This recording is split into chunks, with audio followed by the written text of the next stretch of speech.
그게 뼈를 줄이는 시술이 아닙니다. 불필요한 통증이 발생하지 리프팅에는 큰 도움이 되지 않습니다.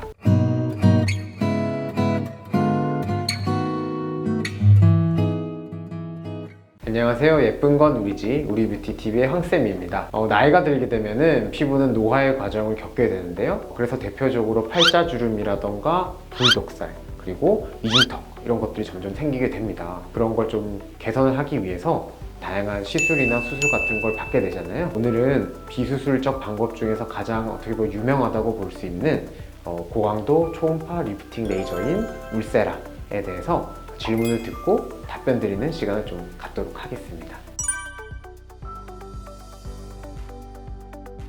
네, 빈도 순으로 3가지 정도 들 수가 있겠는데요. 마취크림형, 수면 마취형, 그리고 무감형이 되겠습니다. 마취크림형은요, 마취크림을 30분 정도 바르고 시술을 받으시는 건데요. 보통 가장 흔합니다. 전에 마취크림을 바르고 울세라 시술을 받으셨는데 시술 받으시는데 별 무리가 없으셨던 분이라던가 아니면 울세라 시술을 처음 받으시는 분께 보통 권해드리는 방법입니다. 마취크림을 한다라고 해도 통증은 좀 느껴집니다. 하지만 수면 마취를 하기에는 좀 부담스러운 면이 있고, 그래도 마취크림을 발랐기 때문에 어느 정도 참을만 하시거든요. 그래서 큰 무리 없이 잘 받고 계신 것 같습니다. 다음으로는 수면 마취형인데요.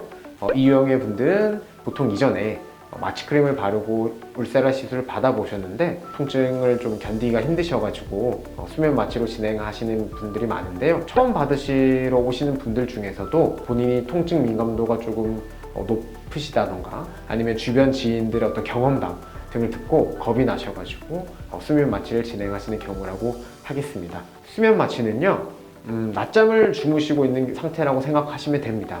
그래서 낮잠을 주무시는 그런 상태에 우리가 시술을 하게 되면은 깨고 나서 여쭤봅니다.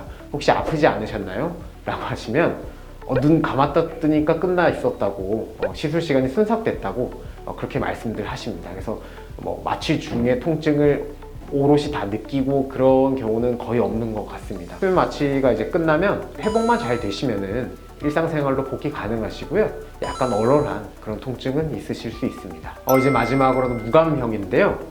이분들은 기본적으로 통증 민감도가 좀 낮으시거나 아니면 울세라 통증 자체에 적응을 해버리신 아주 고수의 향기가 물씬 나는 분들인데요. 이런 분들 같은 경우에는 마취크림을 바르는 30분의 시간도 아깝게 여기셔가지고 그냥 바로 시술을 받으십니다. 그래서 아프지 않냐고 여쭤보시면요, 약간 얼얼한 정도다, 받을만하다, 이렇게들 말씀을 하시더라고요.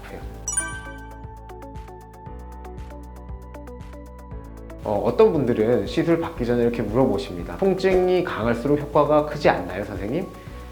근데 꼭 그렇지는 않습니다. 울세라 같은 경우는 이제 피하 지방이나 근막층에 에너지를 전달해서요, 그게 수축이 되면서 리프팅을 일으키는 건데요. 그게 뼈를 줄이는 시술이 아닙니다. 뼈를 줄일 수도 없고요. 시술이 만약에 뼈로 들어가게 된다라면요, 불필요한 통증이 발생하지 리프팅에는 큰 도움이 되지 않습니다. 디자인을 할 때는 앉은 채로 이제 디자인을 합니다.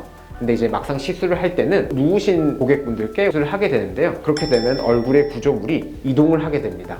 그래서 제가 그렸던 디자인이랑 그 구조물이 달라진다는 걸 어느 정도 인지를 하고 시술을 해야 정확하게 시술을 할 수 있는데요.